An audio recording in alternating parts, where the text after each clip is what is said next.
બાપ બડાના ભૈયા સબસે બડા રૂપૈયા, આ એક બહુ પ્રચલિત કહેવત છે, પણ આ કહેવતને લગતું એક ઉદાહરણ સામે આવ્યું છે,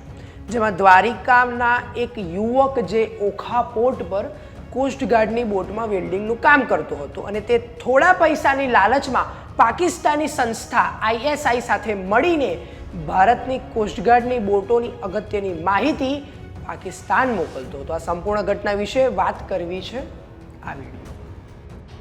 નમસ્કાર મિત્રો, હું પાર્થ અને આપ જોઈ રહ્યા છો વાઇબ્સ ઓફ ઇન્ડિયા. તાજેતરમાં એક ઘટના સામે આવી છે, જેમાં દ્વારકામાં રહેતો અને ઓખા પોર્ટ પર કોસ્ટગાર્ડની બોટોમાં વેલ્ડિંગનું કામ કરતો દીપેશ બટુકભાઈ ગોહિલ, જે આજથી લગભગ 7 મહિના પહેલાં પાકિસ્તાની સંસ્થા ISIની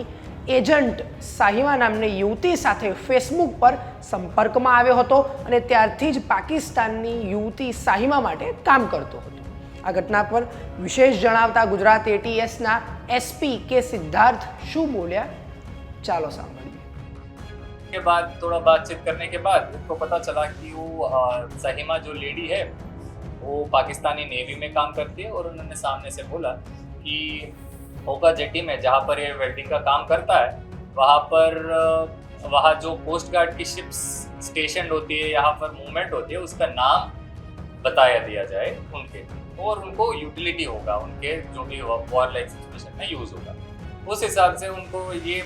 ऐसा बात हुआ था कि हर दिन 200 रुपये के हिसाब से उन दोनों के बीच में बातचीत चली. तो लास्ट 7 मंथ्स में हमको पता चला कि 7 वैसे बैंक ट्रांजैक्शंस हुआ, जिसका टोटल वैल्यू अराउंड 42,000 जो अलग बैंक अकाउंट से इसके 3 दोस्त के बैंक अकाउंट से लिया गया.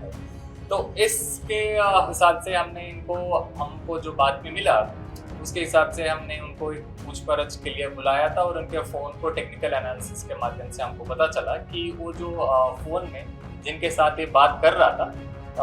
उसका जो IP हमने रिकवर किया वो पाकिस्तान का IP निकला, जिससे साफ पता चलता है कि जो भी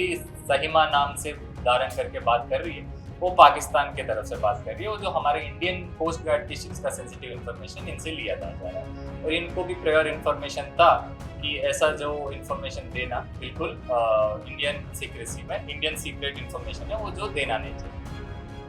આ સિવાય પણ થોડા દિવસ પહેલા પંકજ કોટિયા નામનો એક યુવક જે કોસ્ટગાર્ડની બોટમાં કામ કરતો હતો અને તે પણ પાકિસ્તાની એજન્ટ માટે કામ કરતો હતો. હવે સવાલ તો એ થાય છે કે પહેલા આવો બનાવ બન્યા પછી બીજો આવો બનાવ સામે આવ્યો છે, જેમાં દેશની સુરક્ષાને પણ હાનિ થઈ શકે છે. અને આ એક 200 રૂપિયા જેવી નજીવી રકમ માટે દીપેશે આવું પગલું ભરવું એ ખરેખર યોગ્ય નહોતું. આ સંપૂર્ણ ઘટના વિશે તમારું શું કહેવું છે અમને કોમેન્ટ કરી જરૂરથી જણાવશો, અને આવી અવનવી અપડેટ્સ માટે જોતા રહો વાઇબ્સ ઓફ ઇન્ડિયા.